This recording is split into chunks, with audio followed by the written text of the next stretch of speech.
When we think of history's greatest conquerors, Genghis Khan often comes to mind.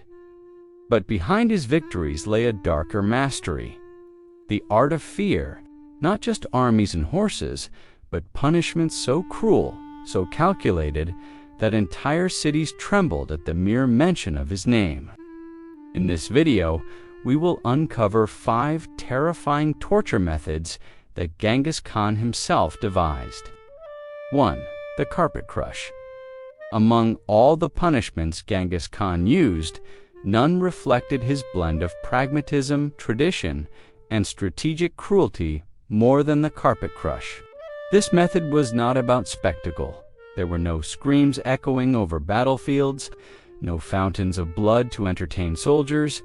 Instead, it was quiet, deliberate, and profoundly humiliating for the victim. To the Mongols, killing a noble enemy without spilling blood was a mark of discipline. To Genghis Khan, it was a tool with purpose. The technique was simple. The condemned, usually a noble, a high-ranking official, or a traitor of significant status, was laid flat on the earth.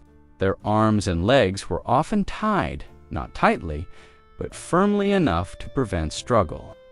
Over the body, the executioners spread thick carpets, layers of felt or heavy wooden boards. The weight itself did not kill instantly. Instead, it created a dark, airless chamber around the victim's body, pressing them down with suffocating warmth. Then came the soldiers, a group of Mongol warriors, usually 4, sometimes 6, stepped onto the carpet with deliberate, synchronized movements. They did not stomp wildly. They applied slow, crushing pressure, using their body weight the way a blacksmith uses a hammer. Bones bent first, then cracked. Organs ruptured gradually under the relentless weight. The victim felt everything but could scream only faintly through the layers of fabric, their voice smothered just as effectively as their body. The method served multiple purposes. For one, Mongol law forbade spilling the blood of aristocrats or royalty, believing noble blood carried the blessing of the eternal blue sky. Killing such a person in a conventional way risked spiritual backlash. But crushing a body from the outside without piercing the skin kept the letter of tradition intact. Genghis Khan respected tradition, but he also weaponized it. Another purpose was psychological shock. Nobles in conquered regions expected execution by sword or arrow. But when word spread that the great Khan crushed his enemies beneath carpets like insects, fear spread deeper than the blade could ever reach. Ambassadors whispered the stories. Soldiers deserting enemy camps carried the rumor with trembling voices. It told rulers across Asia that even their noble birth could not protect them from Mongol judgment. There was also a practical side. The carpet crush left a body unmarked, no visible blood, no gore. For cultures obsessed with honor and physical purity in death, this was devastating. A king or governor found crushed limbs broken inward, face flattened under felt, became a symbol of total defeat, a reminder that resistance to the Khan led to a death stripped of dignity and ceremony. Some chroniclers claim that Genghis Khan occasionally attended such executions, not to revel in them, but to study the resolve of dying men. He believed that one could learn the truth about loyalty, courage, or fear from a man's final expression. Other accounts suggest that after the pressure was applied, executioners sometimes jumped rhythmically on the carpet to ensure a quicker end, though the earlier, slower technique was more traditional. By the time the heavy coverings were removed, the victim's body had collapsed in on itself.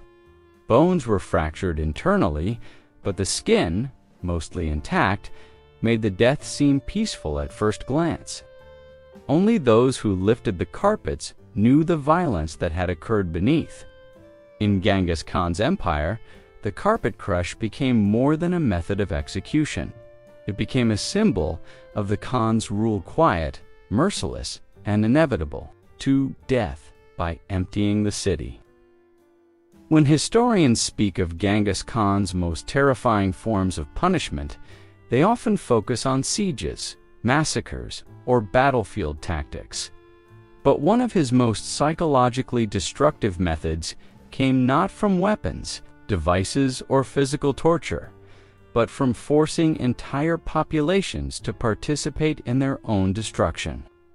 This technique, known by chroniclers as emptying the city, was both a punishment and a message carved into history with the trembling hands of the survivors. It began only after one condition was met. The city had refused to surrender. Genghis Khan always offered mercy. First, submit peacefully and live. Resist and face consequences. For cities that dared to defy him, he unleashed this method to ensure no city ever made the same mistake again. Once the walls fell or defenders were crushed, Mongol officers gathered the entire population outside the city gates. Men, women, elders, everyone, except children too young to stand, were forced into long, shivering lines under the cold steppe air or blazing desert sun. From there, they were divided into groups of 10, a number chosen for symbolic mathematical efficiency. Each group of 10 received a single instruction: "You will bring us one head." It was a command so simple and brutal that most people froze. A single decapitated head had to be produced by the group. The Mongols did not care whose head it was, they only wanted obedience. This forced the population into a nightmarish dilemma: kill a neighbor or be killed by Mongol swords. Families broke apart. Friends screamed at one another. Strangers begged for mercy, and slowly, inevitably, the killing began. Some groups chose their weakest member. Others fought violently among themselves. Some groups collapsed into grief, unable to act. Those were slaughtered entirely. What made this method especially cruel was not just the physical violence, but the way it weaponized human relationships. Survivors lived with the knowledge that they had killed someone they once knew, or that they lived only because someone else died. After the deed was done, each man selected by the Mongols carried the severed head to the officers. The Mongols inspected the pile, counting with meticulous precision. A missing head meant 10 more bodies. Sometimes, to instill deeper fear, Mongol officers asked the survivors to point to the person they killed, forcing them to relive the horror publicly. But the psychological damage did not end there. Survivors were often released, not enslaved or killed. This was intentional. Genghis Khan allowed them to flee to neighboring cities, carrying terror with them. The message was clear: resist, and you will destroy yourselves before the Mongols even raise a blade. This method of self-execution became one of the most effective forms of psychological warfare in world history. Entire cities surrendered to the Mongol Empire after hearing only rumors of it. The mere possibility of being forced to kill their own people was enough to break even the bravest defenders. In the end, emptying the city was not just a punishment, it was a weaponized legend designed to conquer minds long before the Mongols arrived at the gates. 3. Starvation stakes. While Genghis Khan punished most of his enemies swiftly, he reserved slow and deliberate torment for spies, oath-breakers, and internal traitors. Among the Mongols, betrayal was considered worse than rebellion. A rebel fought openly, a traitor poisoned trust from within. For such people, Genghis Khan employed one of his most haunting methods: starvation stakes. The condemned was taken far from the camp to the edge of the steppe, where the land stretched empty in every direction. Mongol soldiers hammered a wooden stake deep into the ground, then tied the prisoner upright against it, arms bound behind the pole, legs fixed so they could not sit or rest. The position was neither standing nor hanging. It forced constant strain on the spine, chest, and legs. Once tied, the victim was left with no water, no food, and no shelter. The Mongols did not stab or strike them. They did nothing except watch from afar. Their silence was part of the punishment.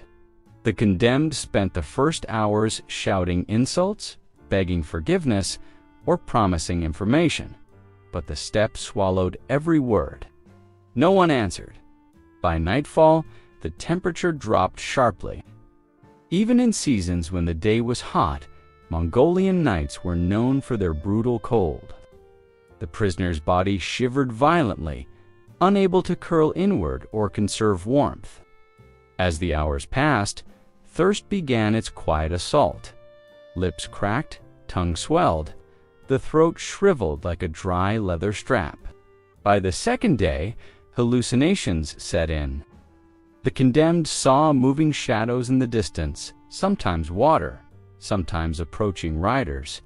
In reality, the only living creatures who came were scavengers. Wolves, drawn by the scent of helpless prey, circled cautiously. At first, they kept their distance, more curious than hungry. But on the second or third night, when the prisoner's voice weakened and the body slumped helplessly against the ropes, the wolves drew closer. This was part of the method's cruelty. The Mongols allowed nature to complete the execution. Sometimes the wolves waited until the victim had lost consciousness, then tore at the legs or belly. Other times, bolder scavengers bit pieces from the body while the person was still awake, unable to fight or flee. Flesh left exposed in the open steppe quickly attracted birds, torrevins, crows, and vultures. Their sharp beaks plucked at skin and eyes, testing whether the prisoner still moved. If the victim survived the wolves, the sun would finish what the cold had begun. Daylight turned the prisoner's body into a blistering furnace. Bound upright, they could not shield themselves. Dehydration deepened, the eyes burned, the heart strained. By the third or fourth day, the prisoner usually slipped into a coma-like state, drifting between pain and numbness. The end came when the body simply could not support the strain of exposure any longer. When the Mongols finally returned, they did not show pity. The point was not execution, it was example. They left the dried bodies tied to the stakes, letting future travelers stumble upon the silent warnings. Anyone who approached a Mongol camp and saw the sun-bleached corpses understood immediately. Betrayal was punished not by swords or arrows, but by abandonment and agonizing, lonely death beneath the endless sky. In Genghis Khan's empire, loyalty was rewarded generously, but treachery met a fate that lasted days, echoing long after the flesh had disappeared. 4. The boiling cauldrons of Khwarezm. Among the great campaigns of Genghis Khan, none matched the fury that he unleashed on the Khwarezm Empire. What began as a peaceful trade mission ended with murder, betrayal, and one of the deadliest invasions in medieval history. When the Shah of Khwarezm killed the Mongol envoys and seized their goods, Genghis Khan vowed not just to conquer the empire, but to make certain officials feel punishment at a level matched only by the betrayal they committed. For these men, he used one of the harshest methods associated with his rule, the boiling cauldrons. When Mongol forces captured governors, commanders, or administrators directly involved in the killing of Mongol ambassadors, they were bound and dragged before large metal pots placed over roaring fires. These cauldrons were used normally for dyeing cloth, boiling water for construction, or preparing large meals. Under Genghis Khan's command, they became instruments of retribution. The condemned were stripped of their clothes, sometimes forced to kneel beside the cauldron so they could feel the rising heat. Mongol officers questioned them, not slowly, but with rapid, clipped commands. Who ordered the execution? Which soldiers participated? Where are the hidden supplies? If the prisoner hesitated, Genghis Khan's men lowered them toward the boiling liquid, not fully at first, but close enough that steam scalded the skin. The flesh reddened instantly, blistering within seconds. The prisoners screamed, their voices echoing against the iron pot like a hollow drum. The Mongols were not torturers by nature, but they believed betrayal required heightened justice, and the Khwarezm officials had broken the unbreakable, the sacred inviolability of and. If no information was yielded, or if the person was confirmed guilty beyond doubt, they were forced downward into the cauldron. Some accounts described water. Others mentioned oil or mixtures containing sand or salt to increase the pain. Liquid boiled at a temperature that peeled skin like paper. The moment the legs touched the surface, flesh weakened and detached. Victims twisted violently, screaming until steam choked their lungs and boiled their breath. The Mongols were efficient. They did not draw the process out beyond necessity. Death came swiftly, minutes, sometimes less, but the psychological aftermath lasted generations. The people of Khwarezm spoke of governors who vanished, replaced only by the sound of cauldrons bubbling in the night. The Shah himself fled from city to city, hearing rumors that his officials were being boiled alive by the great Khan. Fear fractured the empire faster than the Mongol armies could. This punishment was not used widely. Genghis Khan did not waste time boiling ordinary soldiers or civilians. It was reserved specifically for traitors, murderers, and high-ranking officials whose actions had endangered Mongol diplomacy. It became a symbol of the Khan's Ratha declaration that treachery against the Mongols would not end with a simple blade. Long after the campaign ended, survivors of Khwarezm whispered about the cauldrons. For them, the boiling pots were more than a method of execution.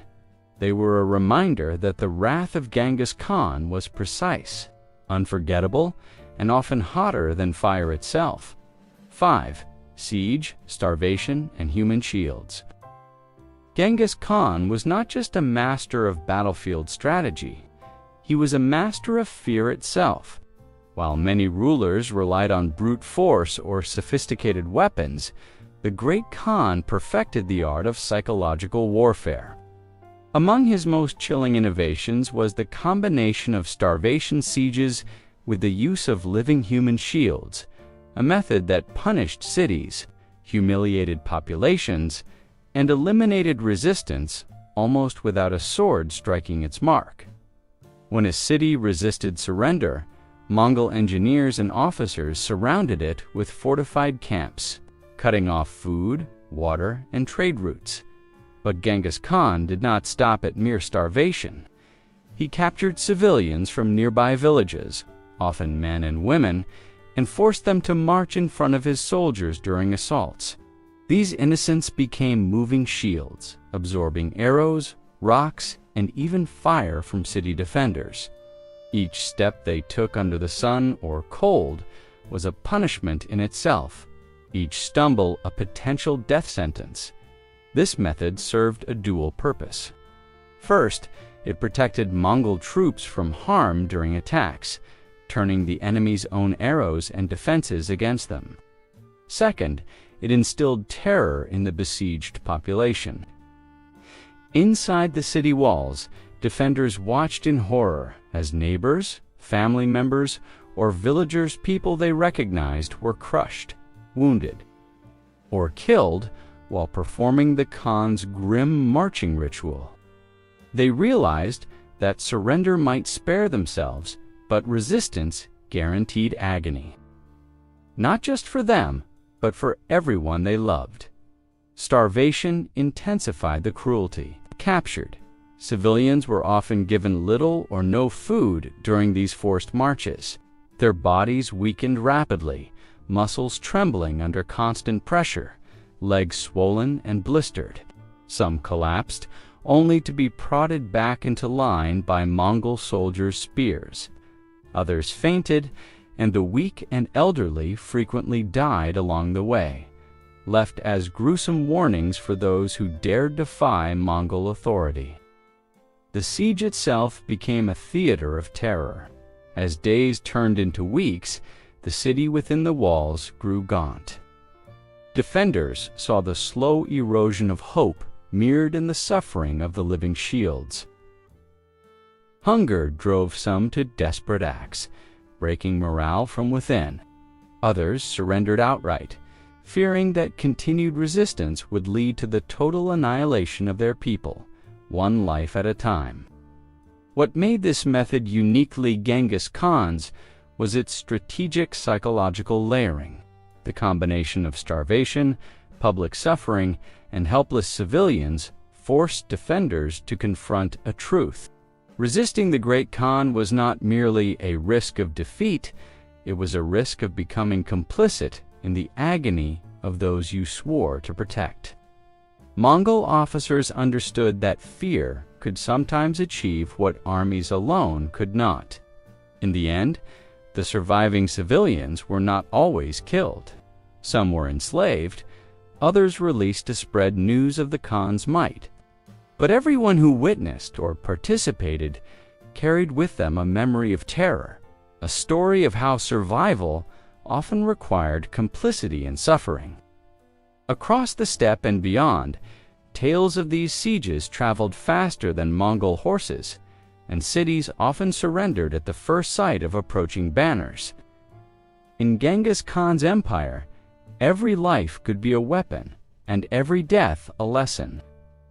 Siege, starvation, combined with living human shields, ensured that fear preceded conquest, making obedience to the Khan, almost inevitable land resistance, nearly suicidal.